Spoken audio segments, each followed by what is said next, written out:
আসসালামু আলাইকুম। আমার নাম গোলাম মুস্তফা শওকত। আমার বাড়ি হচ্ছে সাইলতাতলি পূর্ব মসজিদ, আবাদুল্লাহ হাজির বাড়ি।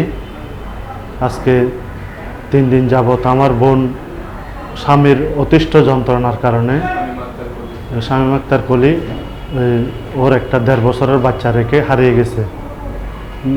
এখন আমরা অনেক খোঁজাখুঁজি করছি, খোঁজার পর পাইতেছি না। ওর স্বামীর বাসা হচ্ছে ওই ফরিদের ফাড়া, ওই ফুলের পাশেই ওর বাসা থেকে স্বামী এর আগের দিন অনেক মারধর করছে, আগেও মারতো, এক সময় একবার, মানে এমনভাবে অসহ্যভাবে মারতো। মারার পরও তারপরও আমরা বলছি, আমার বোনকে বোঝাই রাখছি। আজকে ও কিছু না বলে 3 দিন যাবৎ হারাই গেছে। কোথায় গেছে এখনও আমরা কিচ্ছু জানতে পারতেছি না। আমরা চান্দগাঁও থানায় জিডি করছি, এমনকি এখন আজকে আসছি C+ নিউজটা করার জন্য। কারো যদি কোনো সহৃদয়বান ব্যক্তি যদি পান, ওনার সন্ধান পান, তাহলে আমাদের সাথে যোগাযোগ করবেন বা C+ টিভিতে যোগাযোগ করবেন। এখন কোথায় খুঁজবো? আমরা অনেক জায়গায় খুঁজছি, চট্টগ্রাম মেডিকেলে খুঁজছি, তারপরে ওনার আশেপাশে খুঁজছি, ওর আত্মীয় স্বজন সবার বাড়িতে গিয়ে খুঁজছি।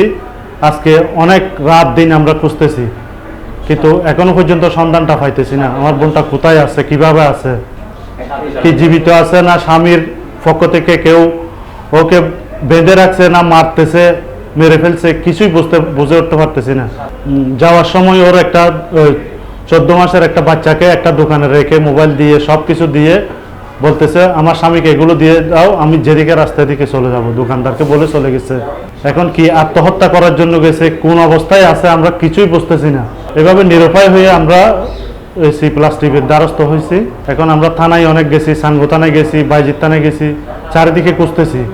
আপনারা যদি কোনো সহৃদয়বান ব্যক্তি যদি এর সন্ধান পেয়ে থাকেন, তাহলে C+ টিভিতে যোগাযোগ করবেন, তো আমাদের মোবাইল নাম্বারে যোগাযোগ করবেন। তার বয়সটা হচ্ছে 27-28 বছর হবে আনুমানিক। গায়ের রং শ্যামলা, পরনে কাপড় চোপড়, একটা বোরকা পরে গেছে, সাথে আর কিছু নিয়ে যায়নি, একটা ছোট একটা ব্যাগ নিয়ে গেছে। সবাই আমার আত্মীয় স্বজন, মা বাবা, ওদের আগ্রহ, আমার মা বাবার থেকে অসুস্থ হয়ে গেছে, ওনাকে খোঁজার, ওর মেয়ের জন্য টেনশনে। এমনকি এর ছোট একটা বাচ্চা আছে, বাচ্চাটাও অনেক কান্নাকাটি করতেছে মায়ের জন্য। কারণ আপনারা কারো যদি কোনো সহৃদয়বান ব্যক্তি যদি, সকলের সহযোগিতা কামনা করতেছি। আসসালামু আলাইকুম।